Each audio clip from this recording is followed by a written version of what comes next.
Hey guys! How? We have a Disney trip coming up and it just so happens that we're going to be there for St. Patrick's Day. I'm going to make Kiwi a little leprechaun outfit to wear to Disneyland so he can meet the characters and cause some St. Patrick's Day mischief. I thought I'd take you guys along with the process of how to make the outfit so you can see it from start to finish at the parks. So without further ado, let's go. So this is the fabric I'm going to be using. I thought it was perfect because it already has the lucky shamrocks on it, so it's like screaming St. Patrick's Day, and also it can be Kiwi's good luck shirt too. Runner-up materials were this one, which is obviously St. Patrick's themed, or the even more obvious leprechaun and a pot of gold.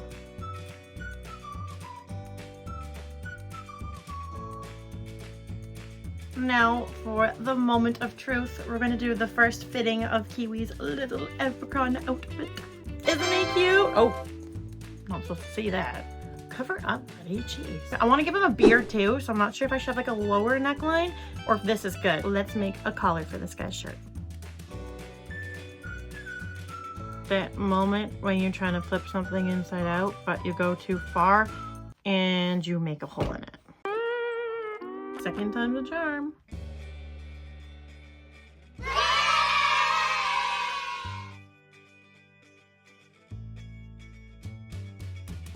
All right, so here he is with his collar. It doesn't quite look right yet because it's not Velcroed in place, but we're getting progress. Let's get that Velcro put on the front as fast as possible so you guys can see a little bit better than him, like, you know, trying to be Gaston, showing his chest hair. Every last inch of me's covered with hair. Or lack of chest hair. He's a baby Gaston.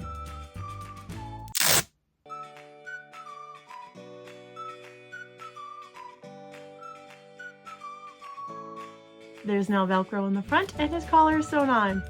Progress! Look at this sharp dressed gentleman. This is way too long. Kiwi has to grow into it.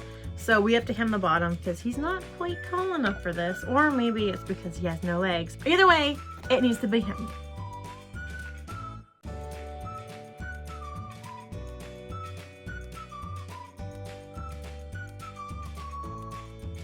Considering Kiwi's already 50 and hasn't grown his legs yet, I decided hemming it is a safer option than waiting another 100 years for his legs to grow into his outfit. I do not pin my outfits. It's so time consuming and makes little holes.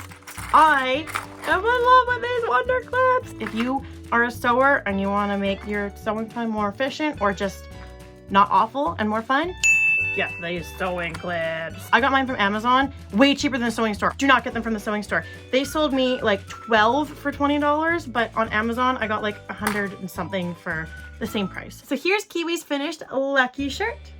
Could you be a model, please, Kiwi? Ooh, spin around action. Great modeling, pal. Now, we don't just want a lucky shirt, though. We gotta turn this outfit into a leprechaun outfit, which means he needs to have a tiny little beard and a hat. So I'm gonna start with the beard because I think that would be more fun and I'm super excited for it. I think it'll be cute. I found this peach fur. I think it'll work. It's kind of like, you know how leprechauns have sort of reddish hair? This is the closest I could find. I think it'll be a cute beard for him and it goes with his green nicely.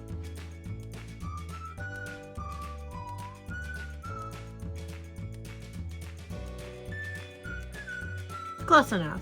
It'll look a lot better with a hat, I think. I think it looks extra silly because he's bald on top, so we gotta get the top hat going before we can really judge the beard. I forgot to put his belt on earlier, and I think it makes a little bit of a difference. He looks a bit more leprechaun-ish right now, so now onto the hat. All right, so for the top hat, I actually have a secret weapon, which is duct tape. Is it professional? No. Is it tacky? Yes. Does it work? Oh, yes. If I was making a top hat to sell in my store, I obviously would have to use a different method because I cannot just duct tape something together and sell it. But going to Disneyland, I've noticed that the hats get really crumpled up when I put them in the backpack. Now when I go with Kiwi, because we're not from there, he has a whole bunch of different outfits all crumpled in my backpack all day. And that also means that I go on rides with that backpack of outfits all crumpled up. Top hats are not the best for getting crunched up all day. But with the duct tape, I can just kind of lift the top off and put it back on. I can kind of just adjust it into place. I'm not quite sure how to explain it. This clip right here of the Mad Hatter kind of shows a little bit. Oh, that's true. You can fix that. Yeah, I won't look at that. Oh! I feel like I should have seen that. Basically, it means that if the top hat goes out of place, I could squish it back in, or I could purposely move it around and adapt it to whatever I need it to be. Whatever works, right?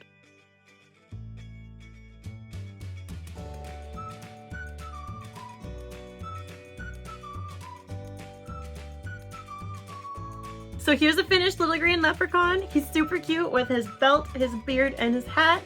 Gotta be honest though, it is the worst top hat I've made in my entire life. I don't know if you guys can tell. It's like super, how could you not tell? It's like super wavy, and this part's way too big. And also I realized halfway through that I made the colors wrong. It's supposed to be a black hat with a little green band, and I inverted it. I think he's so cute. Could you guys let me know in the comments, does this still give leprechaun vibes? To me, I think it does. I don't know. Let me know what you guys think. Anyway, I hope you guys had fun making it with me. Click any of these videos for more character fun, and be sure to subscribe for more Disney magic. See you next time.